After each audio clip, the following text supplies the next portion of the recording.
向向向向向向，木木心想，向想向想向想汉字平面升级立体，汉字降解解拼谐音。21世纪是中国的世纪，这个命题何时成真，又是否会长命百岁，或只是一场中国梦，这都不是本篇要争辩的主题。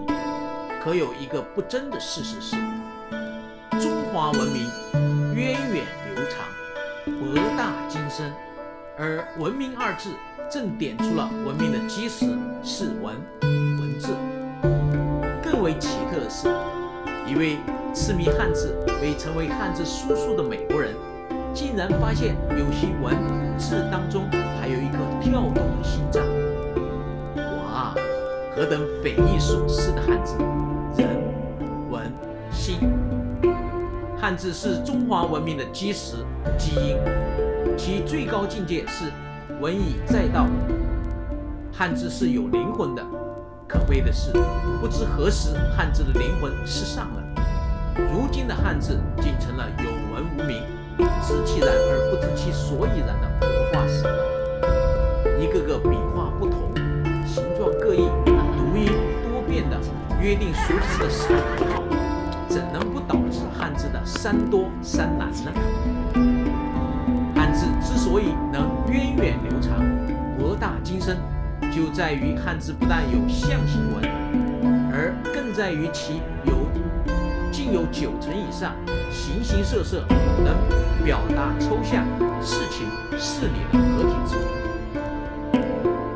汉字的实质是象形文字，先造象形文，然后再以有限已知的象形独体文造出拼出无限未知的合体字。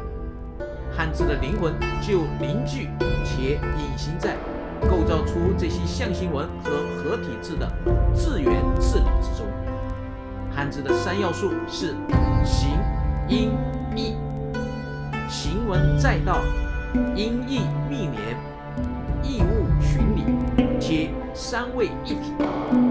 汉字的造字原理是以形构义，以音连义，这样汉字本身就具有自我阐释的功能。以形释义，以音释义。其实汉字的3多难题也正好能归结为汉字的3要素：义多、形多、音多。这样破解之道也应从这3方面入手：分门别类解义，解拼汉字解形，同音关联解音。全面破解汉字难的字道，象、想、汉字，还魂铭文，字多难记，立体7类，形多难写，一为解拼，音多难读，同音关联。平面汉字需要立体架构，以便各从其类。途径升级成3维立体，目的各从其类，纲举不彰。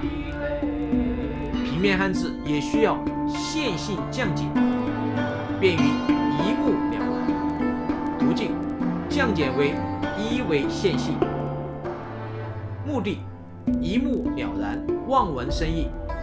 让我们以思想2字来解码汉字吧。这2个字都是合体字，共有4个构件：心、心、目、目，全是象形文，而且还有2组同音字。汉字思想2字不仅概括了思维器官、头脑与心灵，既合理又合情，而且还阐明了思想的过程为事物而思。更发人深省的是，其注目心想的对象竟然是木，莫非是那棵在伊甸园当中的生命树吗？